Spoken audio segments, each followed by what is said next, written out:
If you're a woman, you will probably have suffered from medical misogyny in this country. Actually, if you're a man, then your mother, your wife, perhaps your daughter, sister, any woman you know will also have been a victim of medical misogyny because it's everywhere and we're not even aware of it.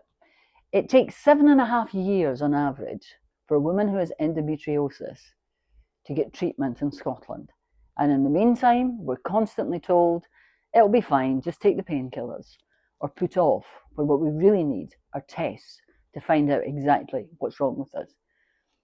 The research into women's medical problems is also far behind problems which affect men, conditions which affect men, and we have to change that.